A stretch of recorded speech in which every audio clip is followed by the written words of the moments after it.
Welcome to senior online study. आज हम लोग इंडियन नेवी एमआर साइंस का प्रिपरेशन करेंगे। साइंस में आज हम लोग पढ़ने वाले हैं ग्रेविटेशन यानी गुरुत्वाकर्षण बल। ठीक है, वेरी इंपॉर्टेंट है क्योंकि एग्ज़ाम में ग्रेविटेशन से 1 मार्क्स बनता है। ठीक है, जैसा कि आप लोग को पता होगा कि साइंस और मैथ दोनों मिलाकर 25 मार्क्स का क्या होता है एग्ज़ाम में पूछा जाता है। ठीक है, टोटल क्वेश्चन आपका रहता है 50 मार्क्स का रहता है। ठीक है, 15 मार्क्स का रहता है। उसके बाद आपको 10 मार्क्स का मैथ पूछा जाता है। ठीक है, और इधर 15 मार्क्स का आपका पूछा जाता है साइंस पूछा जाता है, जिसमें गुरुत्वाकर्षण बल भी वेरी इंपॉर्टेंट है। ठीक है, उसी 15 मार्क्स का जो सवाल होता है उसी में से आपका क्या आता है, गुरुत्वाकर्षण बल आ जाता है। ठीक है, सभी मिलाकर जितना भी टॉपिक है साइंस का सभी में से 1 या 2 मार्क्स क्या होता है पूछा जाता है, जो कि वेरी इंपॉर्टेंट है। ठीक है, आपको 15 मार्क्स में साइंस भी मददगार होगा। ठीक है, यानी मार्क्स लेने में आपको वेरी यूज़फुल मिलेगी। ठीक है, तो चलिए, तो ज़्यादा डिस्कस नहीं करते हुए हम लोग जल्द से जल्द क्या करते हैं, सिलेबस का प्रिपरेशन कंप्लीट करते हैं। तो चलिए ग्रेविटेशन यानी गुरुत्वाकर्षण बल के बारे में पढ़ते हैं। तो चलिए देखते हैं, क्वेश्चन नंबर 1 की ओर चलते हैं। चलिए क्वेश्चन नंबर 1,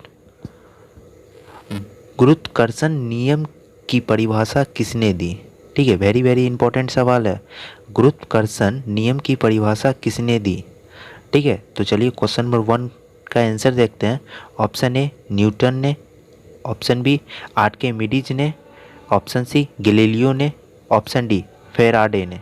ठीक है, वेरी इंपॉर्टेंट है। तो क्वेश्चन नंबर 1 का आंसर होगा ऑप्शन ए, राइट आंसर होगा ऑप्शन ए, न्यूटन ने। गुरुत्वाकर्षण बल के नियम का परिभाषा किसने दिया? न्यूटन ने दिए थे। ठीक, न्यूटन ने 1686 ईस्वी में गुरुत्वाकर्षण बल का नियम दिए थे। ये भी जानना वेरी इंपॉर्टेंट है। ठीक है, जो कि एग्जाम में क्या हो सकता है, कभी भी आ सकता है। ठीक है, 1686 ईस्वी में गुरुत्वाकर्षण बल का नियम दिए थे। ठीक है, तो चलिए नेक्स्ट सवाल की ओर बढ़ते हैं हम लोग। क्वेश्चन नंबर 2 देखते हैं। चलिए क्वेश्चन नंबर 2, पृथ्वी के गुरुत्वाकर्षण क्षेत्र की तीव्रता अधिक होती है। ठीक है, पृथ्वी के गुरुत्वाकर्षण क्षेत्र की तीव्रता अधिक होती है किसके कारण? ठीक है, तो चलिए क्वेश्चन नंबर 2 का आंसर देखते हैं।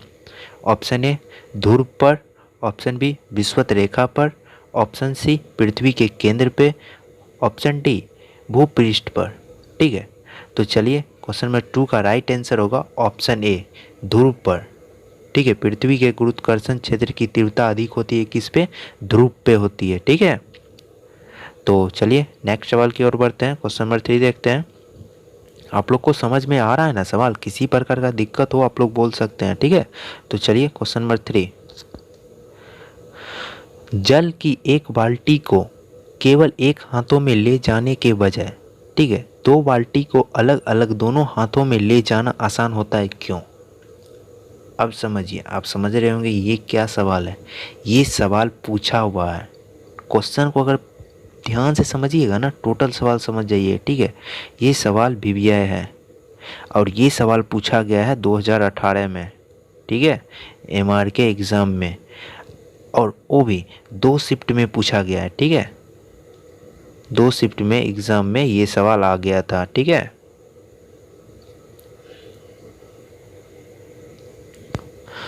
अब समझिए, एक बाल्टी भरी हुई बाल्टी का आधा पानी 2 बाल्टी में हम लोग क्या करते हैं, बांट देते हैं। ठीक है, एक बाल्टी क्या है, पूरी फुल है। उसके बाद हम इस पानी से भरी हुई बाल्टी को एक सेकेंड बाल्टी में भर देते हैं, आधा हो जाएगा। तो इसका भी पानी क्या हो जाएगा, आधा हो जाएगा। तो इस क्या करते हैं, बाल्टी के साइज़ को बड़ा कर देते हैं। ठीक है, तो क्या होगा, पानी का भार कमेगा। किसके कारण होगा, क्या होगा, मानव पे क्या प्रभाव पड़ेगा? ठीक है, कौन सा नियम लागू होगा वो बताना है। ठीक है, तो चलिए क्वेश्चन नंबर 3 का राइट आंसर देखते हैं। ऑप्शन ए, बाल्टियों का भार संतुलित होता है। ऑप्शन बी, गुरुत्व केंद्र शरीर में होता है। ऑप्शन सी, गुरुत्व केंद्र तथा संतुलन केंद्र पैरों में होता है। ऑप्शन डी, बाल्टियों का परिणाम भार शून्य होता है। ठीक है, तो चलिए क्वेश्चन नंबर 3 का राइट आंसर होगा ऑप्शन सी। ठीक है, ऑप्शन सी राइट आंसर होगा, गुरुत्व केंद्र तथा संतुलित केंद्र पैरों में होता है। जब आप किसी 2 बाल्टी को भरे हुए बाल्टी को अगर पकड़ते होंगे तो आपका संतुलन कहाँ पे होता है, पैरों पे होता है। ठीक है, क्योंकि आपका ज़्यादा भार किस पे होता है, पैर पे होता है। अगर पैर का अगर अनबैलेंस हो जाए तो हम लोग क्या कर सकते हैं, गिर सकते हैं। ठीक है, भरा हुआ पानी वो भी गिर जाएगा। ठीक है, ना कि संतुलन हाथ पे होगा।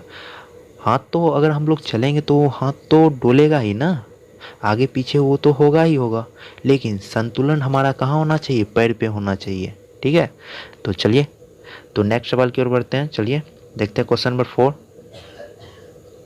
चलिए क्वेश्चन नंबर 4, मानव शरीर का भार अधिकतम होता है, मानव शरीर का भार अधिकतम होता है। ठीक है, तो चलिए देखते हैं क्वेश्चन नंबर 4 का आंसर देखते हैं। ऑप्शन ए ध्रुव पर, ऑप्शन बी पृथ्वी की सतह पर, ऑप्शन सी विषुवत रेखा पे, ऑप्शन डी मैदानी भाग पे। ठीक है, तो क्वेश्चन नंबर 4 का राइट आंसर होगा ऑप्शन ए। ठीक है, ध्रुव पे होता है। ठीक है, मानव शरीर का अधिकतम भार किस पे होगा, ध्रुव पे होगा। ठीक है, तो चलिए नेक्स्ट सवाल की ओर बढ़ते हैं। क्वेश्चन नंबर 5 देखते हैं। चलिए क्वेश्चन नंबर 5, जी का मान न्यूनतम होता है, जी यानी ग्रेविटेशन, ठीक है, यानी गुरुत्वाकर्षण बल का न्यूनतम मान होता है। ठीक है, तो चलिए देखते हैं 5 का राइट आंसर देखते हैं। ऑप्शन ए ध्रुव पर, ऑप्शन बी विषुवत रेखा पे, ऑप्शन सी सतह पर, ऑप्शन डी गुरुत्वाकर्षण केंद्र पे। ठीक है, क्वेश्चन नंबर 5 का राइट आंसर होगा ऑप्शन बी, विषुवत रेखा पे क्या होता है, गुरुत्वाकर्षण मान न्यूनतम होता है। ठीक है, यहाँ तक किन्हीं को समझने में, साइंस में ऑब्जेक्टिव प्रिपरेशन में किसी प्रकार का दिक्कत हो तो वो लोग कमेंट कर सकते हैं। ठीक है, तो आप लोग को क्या किया जाएगा, फिर से समझा दिया जाएगा। ठीक है, किसी भी सवाल पे दिक्कत हो तो। ठीक है, तो चलिए नेक्स्ट सवाल की ओर बढ़ते हैं हम लोग। क्वेश्चन नंबर 6 देखते हैं। चलिए क्वेश्चन नंबर 6, सबसे पहले ग्रह गति का निरूपण किसने किया था, सबसे पहले ग्रह गति का निरूपण किसने किया, ये सवाल पूछा हुआ है। ठीक है, ये सवाल पूछा गया है। ठीक है, इंडियन नेवी एमआर में, ठीक है, 2017 में ये सवाल पूछा गया था। ठीक है, चलिए क्वेश्चन नंबर 6 का राइट आंसर देखते हैं। ऑप्शन ए निकोलस कोपरनिकस ने, ऑप्शन बी जॉन्स केपलर ने, ऑप्शन सी इसाक न्यूटन ने, ऑप्शन डी गैलीलियो ने। ठीक है, तो क्वेश्चन नंबर 6 का राइट आंसर होगा ऑप्शन बी, जॉन्स केपलर ने। ठीक है, ग्रह के गति का नियम निरूपण किया था किसने, जॉन्स केपलर ने। ठीक है, तो चलिए नेक्स्ट सवाल की ओर बढ़ते हैं। क्वेश्चन नंबर 7, चलिए, सभी मूल बलों में सबसे दुर्बल बल होता है। ठीक है, वेरी वेरी इंपॉर्टेंट सवाल है। ठीक है, इस बार का वीवीआई मारते हैं, यानी 2021। ठीक है, इस बार का वीवीआई मारते एग्जाम में। ठीक है, तो चलिए देखते हैं 7 का राइट आंसर देखते हैं। ऑप्शन ए गुरुत्वीय बल, ऑप्शन बी स्थिर वैद्युत बल, ऑप्शन सी चुंबकीय बल, ऑप्शन डी नाभिकीय बल। ठीक है, क्वेश्चन नंबर 7 का राइट आंसर होगा ऑप्शन ए गुरुत्वीय बल। ठीक है, सभी मूल बलों में दुर्बल बल होता है गुरुत्वीय बल। ठीक है, यहाँ तक किन्हीं को समझने में, ऑब्जेक्टिव में किसी प्रकार का दिक्कत हो तो वह बोल सकते हैं, या याद करने में। ठीक है, अगर आप लोग, ठीक है, नहीं बोलिएगा तो आप लोगों को ग्रेविटेशन से मार्क्स लेने में दिक्कत हो जाएगा। ठीक है, अगर ग्रेविटेशन से अगर एग्ज़ाम में पूछा जाएगा ऑब्जेक्टिव, तो आप लोग क्या कर सकते हैं, सही आंसर जवाब नहीं दे सकते हैं। ठीक है, कहीं हो सकता है तुक्का भी मारते होंगे। अगर जो सवाल का आंसर नहीं पता है उस सवाल को छोड़ना नहीं है। ठीक है, माइनस मार्किंग है, ये बात भी जान रहे हैं। ठीक है, लेकिन पूरा सवाल डील करने के बाद तब उस सवाल को क्या कर सकते हैं आप, अगर आपको लगता है कि हम इसका राइट आंसर दे सकते हैं, ठीक है, या ट्राई करना चाहते हैं, तुक्का मारना चाहते हैं, तो मार सकते हैं। अगर वो सही हो गया तो वेरी, आपका तो मार्क्स बन जाएगा ना। ठीक है,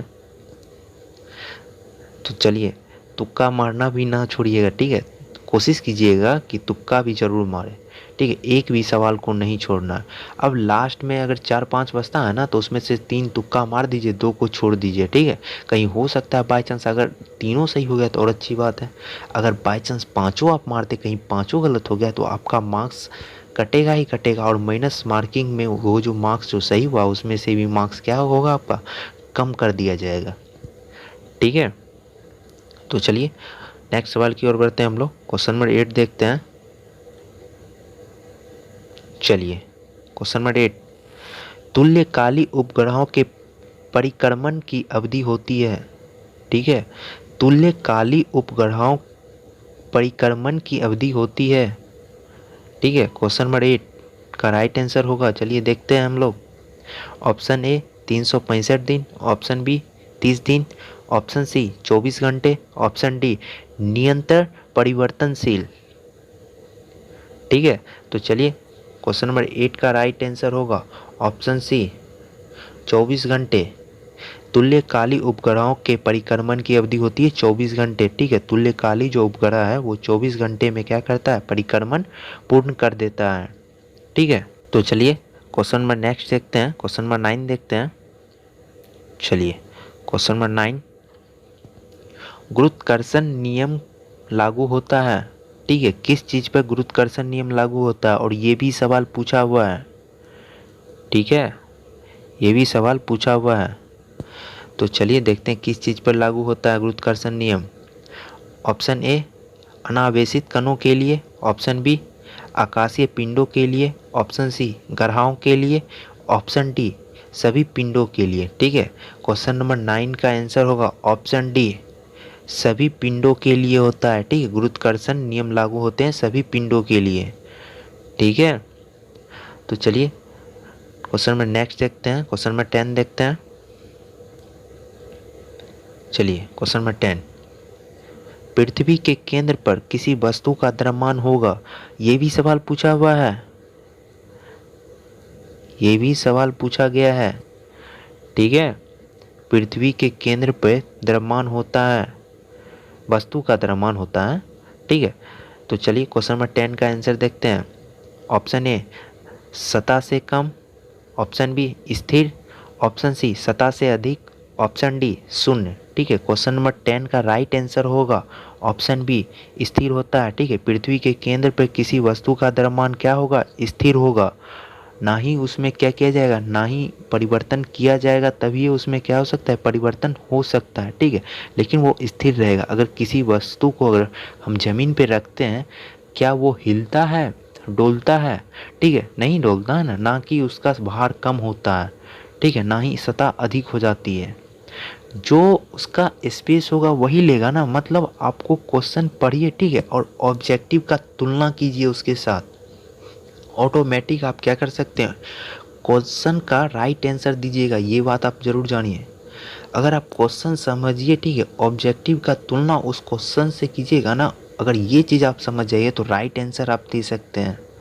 ठीक है, ये तो आपको थोड़ा प्रैक्टिस करना पड़ेगा, ऑटोमेटिक आपका बन जाएगा। ठीक है, तो चलिए नेक्स्ट सवाल की ओर बढ़ते हैं, क्वेश्चन नंबर 11 देखते हैं। चलिए क्वेश्चन नंबर 11, समुद्र में अधिकांशतः ज्वार भाटा किस कारण से आता है। ठीक है, समुद्र में अधिकांशतः ज्वार भाटा किस कारण से आता है, जिसे कहते हैं समुद्री तूफान। ठीक है, तो चलिए 11 का आंसर देखते हैं क्या कहता है।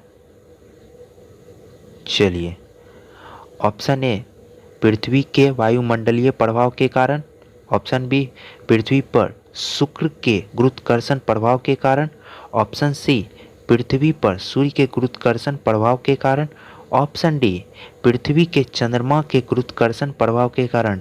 ठीक है, तो क्वेश्चन नंबर 11 का राइट आंसर होगा ऑप्शन बी। ठीक है, राइट आंसर होगा ऑप्शन बी, पृथ्वी पर शुक्र के गुरुत्वाकर्षण प्रभाव के कारण क्या होता है, समुद्र में ज्वार भाटा आता है। ठीक है, ज्वार भाटा आते हैं। ठीक है, क्वेश्चन नंबर 11 देख लें। चलिए नेक्स्ट सवाल की ओर बढ़ते हैं हम लोग, क्वेश्चन नंबर 12 देखते हैं। चलिए क्वेश्चन नंबर 12, जब हम भूमध्य रेखा से उत्तरी ध्रुव की ओर जाते हैं तो यानी ग्रेविटेशन यानी गुरुत्वाकर्षण का मान होता है। ठीक है, गुरुत्वाकर्षण का मान क्या होता है ये बताना है। और इस सवाल को भी इस बार का क्या मारते हैं, वीवीआई मारते हैं। ठीक है, इस बार का वीवीआई मारते हैं। एक बार और सवाल रिपीट करते हैं। जब हम भूमध्य रेखा से उत्तरी ध्रुव की ओर जाते हैं तो गुरुत्वाकर्षण का मान होता है। ठीक है, क्या होगा? तो चलिए क्वेश्चन नंबर 12 का राइट आंसर देखते हैं। ऑप्शन ए अपरिवर्तित रहता है, ऑप्शन बी घटता है, ऑप्शन सी बढ़ता है, ऑप्शन डी कोई नहीं। ठीक है, 12 का राइट आंसर होगा ऑप्शन सी बढ़ता है। ठीक है, जब हम भूमध्य रेखा से उत्तरी ध्रुव की ओर जाते हैं तो ग्रेविटेशन बढ़ जाता है। ठीक है, तो चलिए नेक्स्ट सवाल की ओर बढ़ते हैं। चलिए क्वेश्चन नंबर 30 देखते हैं। चलिए क्वेश्चन नंबर 30, गुरुत्व की क्रिया के अंतर्गत मुक्त रूप से गिरती हुई वस्तु का भार, ठीक है, क्या होता है? एक बार और सवाल रिपीट कर रहे हैं, समझिए सवाल को।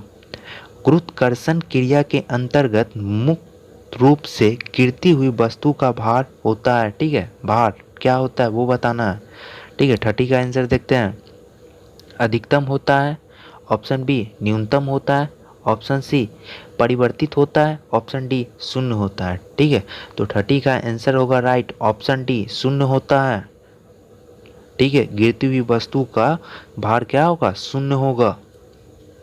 किसी भी वस्तु अगर गिरती है तो वो क्या होगा? उसका भार शून्य होगा। ठीक है, तो चलिए नेक्स्ट सवाल की ओर बढ़ते हैं। क्वेश्चन नंबर 40 देखते हैं। चलिए, पृथ्वी के केंद्र पे वस्तु का भार होता है। ठीक है, किसी भी वस्तु का भार जो है पृथ्वी पर केंद्र पे क्या होगा? केंद्र पे क्या प्रभाव डालेगा वस्तु का भार? ठीक है, पृथ्वी पर। तो चलिए राइट आंसर देखते हैं 40 का। ऑप्शन ए अनंत, ऑप्शन बी शून्य, ऑप्शन सी न्यूनतम, ऑप्शन डी अधिक। ठीक है, 14 का आंसर होगा ऑप्शन बी शून्य होगा। किसी भी वस्तु के केंद्र पर वस्तु का भार हमेशा क्या होता है? शून्य होता है। ठीक है, और अगर कोई गुरुत्वाकर्षण बल के कारण अगर कोई वस्तु नीचे की ओर गिरते हैं उसका भी मान क्या होता है? शून्य ही होता है। ठीक है, तो चलिए नेक्स्ट सवाल करते हैं। क्वेश्चन नंबर 50 देखते हैं। चलिए question number 50 very very important है। ये सवाल जितना बार नहीं आना चाहिए साइंस में ग्रेविटेशन से, बार बार ये सवाल आता है। ठीक है, इसको रखते हैं मोस्ट इम्पॉर्टेंट। ठीक है, मोस्ट वीवीआई। ठीक है, ये सवाल बार बार आता है। ठीक है, तो चलिए क्वेश्चन नंबर 50 देखते हैं। निम्नलिखित में से अधिकतम घनत्व होता है किस वस्तु का? ठीक है, अधिक घनत्व होगा। घनत्व बताना, ये सवाल बार बार आता है।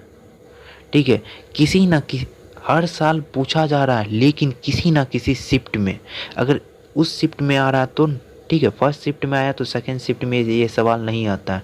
फिर नेक्स्ट डे क्या होता है, सेकंड शिफ्ट में आया तो उस दिन आता ही नहीं है। ये सवाल हर शिफ्ट में रिपीट होता है, हर किसी दिन क्या होता है? रिपीट होता है। ठीक है, तो चलिए 50 का राइट आंसर देखते हैं।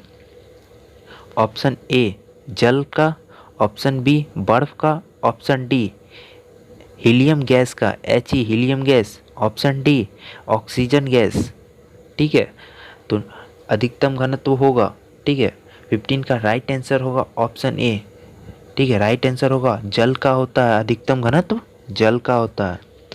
तो चलिए नेक्स्ट सवाल की ओर बढ़ते हैं। क्वेश्चन नंबर 60 देखते हैं। चलिए क्वेश्चन नंबर 60, किसी तुल्यकालिक उपग्रहों की पृथ्वी की सतह से ऊंचाई लगभग कितनी होती है? ठीक है, इस बार का क्या मारते हैं? इसको वीवीआई मारते हैं।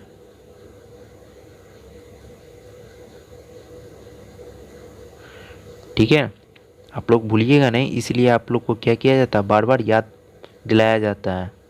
ठीक है, एक बार और सवाल रिपीट करते हैं। 16, किसी तुल्यकालिक उपग्रहों की पृथ्वी का सतह से ऊंचाई लगभग कितनी होती है?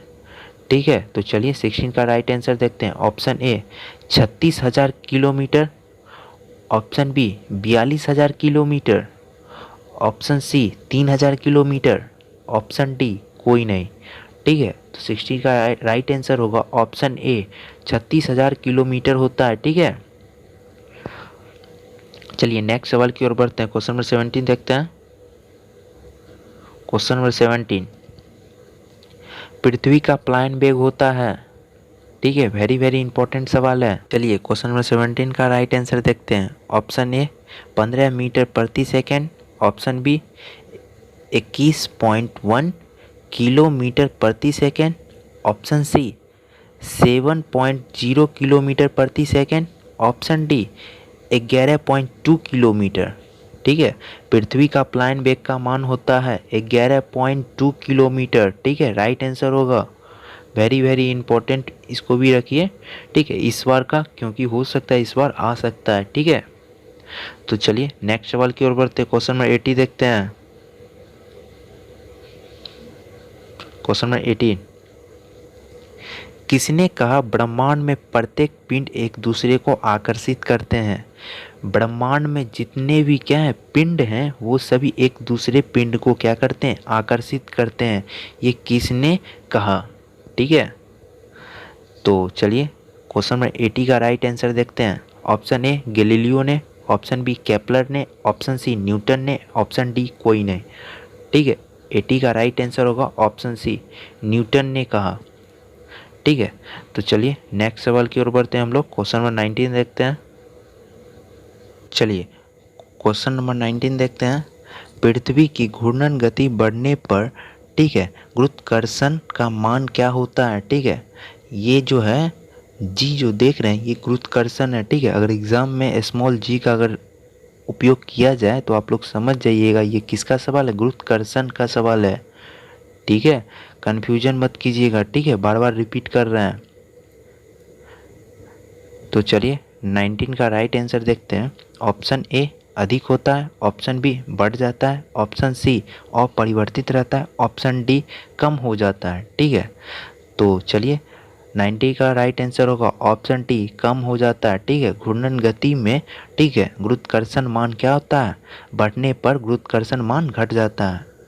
ठीक है, जब वस्तु अगर क्या करती है, गति जब बढ़ने लगती है तो इसका गुरुत्वाकर्षण मान क्या होता है? कम होता है। ठीक है, चलिए नेक्स्ट सवाल की ओर बढ़ते हैं। क्वेश्चन नंबर 20 देखते हैं। क्वेश्चन नंबर 20, पृथ्वी की घूर्णन गति घटने पर, ठीक है, गुरुत्वाकर्षण का मान क्या होता है? ठीक है, दो सवाल थोड़ा सा कंफ्यूजन है। ठीक है, ऑटोमेटिक याद हो जाएगा।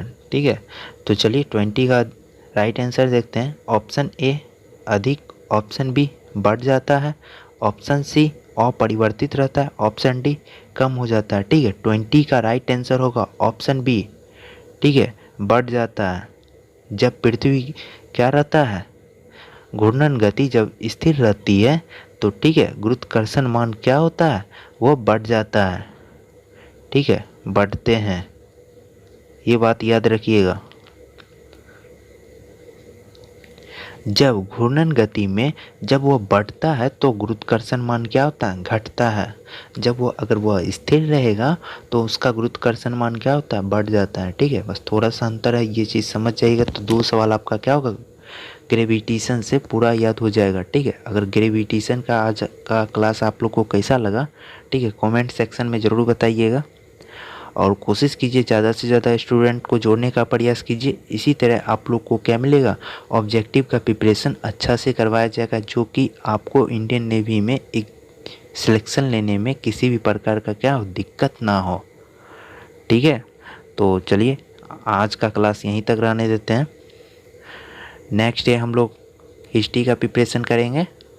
ठीक है, किन्हीं को अगर मैथ का क्लास चाहिए, ठीक है, अगर किसी और चैनल के माध्यम से या कहीं और पे अगर आप लोग क्या कर रहे हैं, मैथ का प्रिपरेशन कर रहे हैं, तो कोई बात नहीं, अगर मैथ का क्लास चाहिए तो आप लोग कमेंट सेक्शन में ज़रूर बताइएगा। ठीक है, और एक बात और, क्या कि 12th का कोई भी कमेंट अभी तक कमेंट सेक्शन में नहीं आया है, जिसके कारण हम लोग क्लास स्टार्ट करने के अभी विचार में नहीं है। अगर आप लोग चाह रहे हैं कि अगर आप लोग का कहीं और से सिलेबस अगर अच्छा हो रहा है प्रिपरेशन, तो अच्छी बात है, कीजिए। ठीक है। जब तक इंडियन नेवी एमआर का सिलेबस कंप्लीट नहीं होगा, जब तक अगर आप लोग का रिप्लाई नहीं आता है, तब तक ठीक है क्लास 12 का प्रिपरेशन सीनियर ऑनलाइन स्टडी पे स्टॉप ही रहेगा। ठीक है। अगर आप लोग को चाहिए, प्रिपरेशन करना चाहते हैं क्लास 12 का, ठीक है, कमेंट सेक्शन में ज़रूर अपना राय दीजिए। ठीक है, उसके बाद हम लोग क्या करेंगे, विचार करके उसके बाद आप लोग का क्या करेंगे, स्टार्ट कर दिया जाएगा।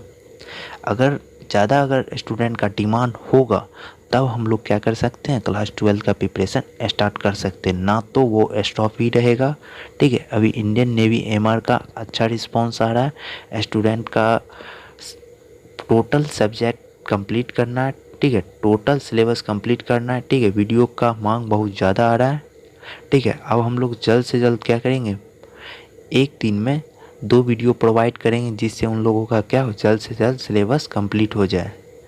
ठीक है, तो चलिए आज यहीं तक रहने देते हैं।